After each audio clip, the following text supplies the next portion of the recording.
All right, section 4.2, properties of logarithms. That should have an S at the end, shouldn't it? Oops.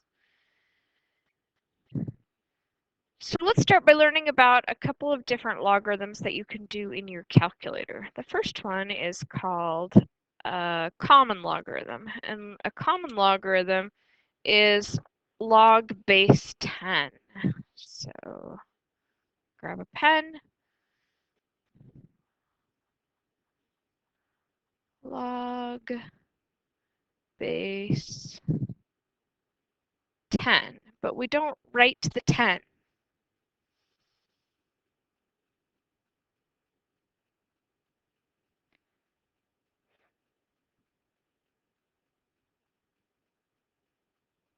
This logarithm is found in your calculator.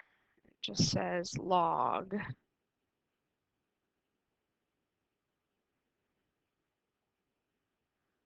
That is if you're using a calculator that is a scientific or graphic calculator, but not the kind of calculators we have in class, because they will do any logarithms. So for example, if I wanted to do a function that was a base 10, I would just write that as y equals log x. So here's some examples.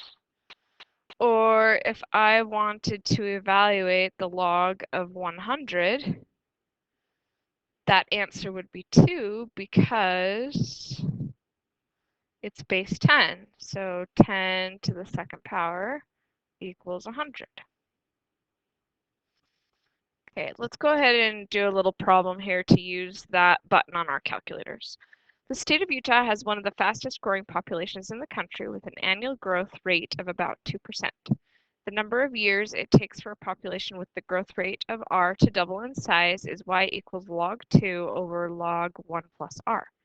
At the current rate, how many years will it take for the population of Utah to double in size?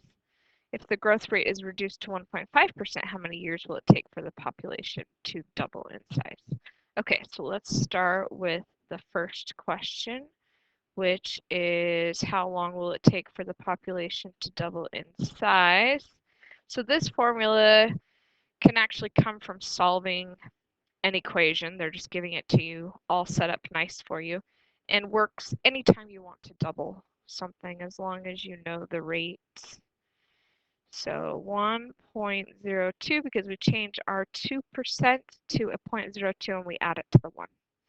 So then we're going to throw that in a calculator. Be careful when you put these in your calculator, depending on how your calculator works.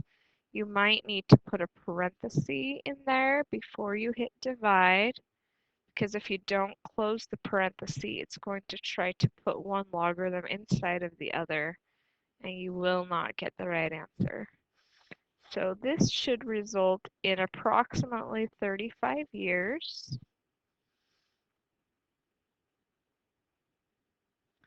And then to do the second part, we're going to use exactly the same formula. We're just going to go change the rate. So since the rate is changing to 1.5% instead, we do a 0.15. Put that in a calculator, and I got approximately 46.6 years. So don't just watch me, try that out and make sure you know how to use your calculator properly and got the same answers that I got.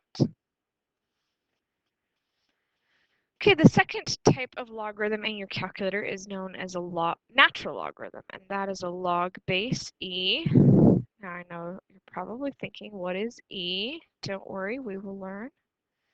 So log base e, but we use ln, or I like to write it as cursive, ln, instead of writing log base e. So obviously that's going to be an ln in your calculator.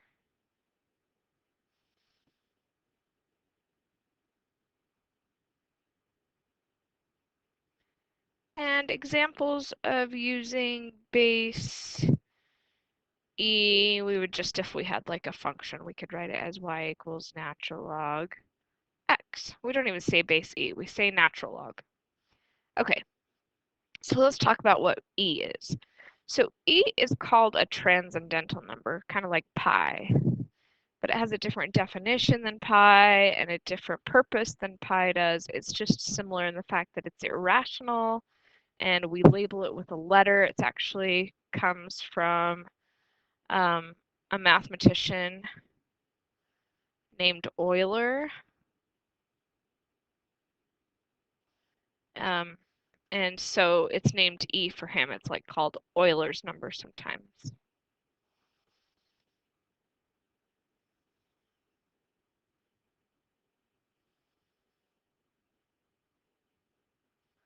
Okay, so the definition of E is this formula here, which has an exponent. So that's why it fits into what we're doing.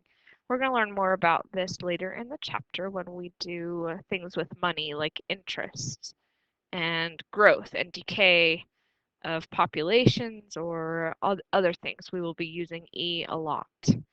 Okay, so what we're going to do is start seeing if this formula really does give us a value for E. If you want to go ahead, you can find the E button in your calculator. Sometimes it's like E to the X or something like that. If you have to do an exponent, just do a 1, so that's just E to the first power, which will give you the value of E. And when I put every value that my calculator gives me, I get 2.71828 I know it looks like it's repeating, but it really doesn't. It's an irrational number, just like pi is.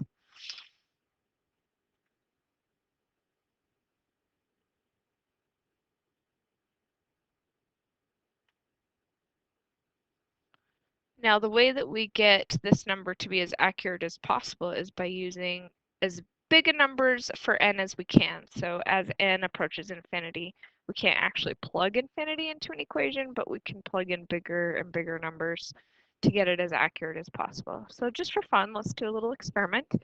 Let's go ahead and plug in numbers for n. Let's start small with like n equals 1.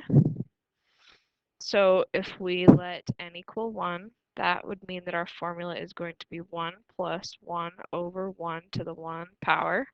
So that's 1 plus 1, which is 2 to the first power, which is 2. You can see that that's not very accurate for representation for Euler's number, but it's a start, and that's because n is very small. This would be like using a simple interest formula where your interest is only calculated once per year, and that's what n would mean.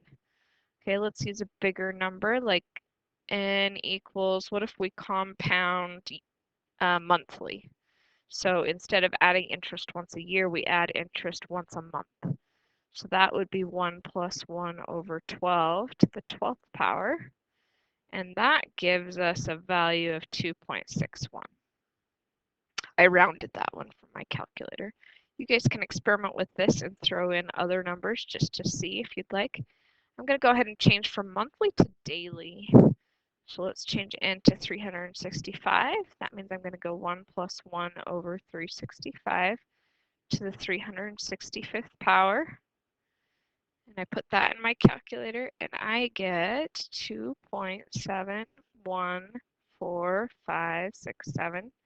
There were more numbers than that, but I just stopped there. I liked that. I didn't want to stop and round it because look at that nice sequence of numbers. I know I'm a nerd. Okay, then for the last one, I decided to do hourly. So I took 365 and I multiplied by 24.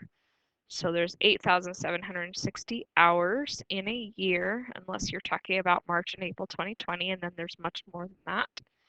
Haha, or at least it feels like it. Yes, my little joke.